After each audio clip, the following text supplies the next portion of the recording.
I've tended bar in 100 gin mills, and I could write a dozen books, but there was one story that stands alone. The one a Fed told me about a couple of breathers. That's what they call young artists who get recruited to forge the work of dead artists. Huh. Breathers. Priceless.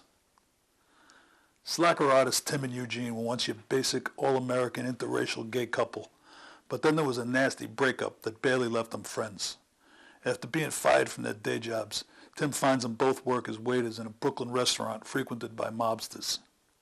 Enter Fat Sal, a gluttonous gangster who recruits them into the lucrative world of art forgery, thus enabling Tim to satisfy his insatiable appetite for weed and Eugene to indulge his gambling addiction.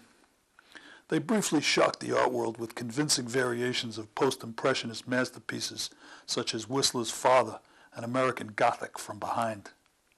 Soon, however, the good life comes to an end when two feds, Costello and Dumas, pressure them to turn states on Fat Sal. But Dumas turns out to be the mastermind behind the forgery ring, and one dangerous evening they narrowly escape his grasp and are forced to flee New York.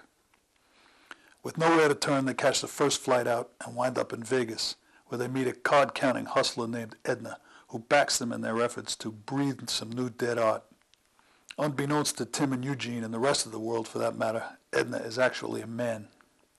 The art world is soon turned on its ear again when the boys sell a painting entitled Liberace, Buck Naked, which experts are convinced was painted in the 50s by Frank Sinatra, leading to wide speculation that he was gay. Happiness, however, is not only about success and money. Tim still carries a torch for Eugene and becomes hopelessly disillusioned when Eugene falls in love with a handsome Samoan named Andre.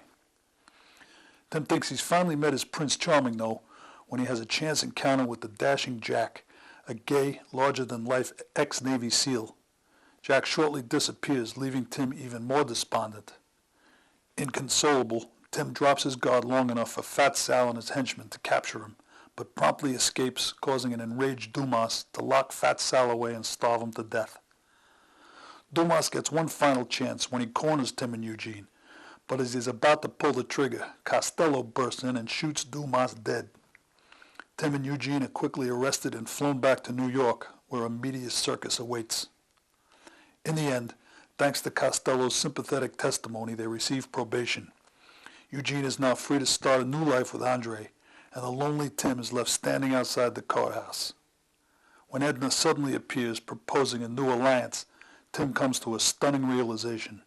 Edna is not only a man, she is Jack.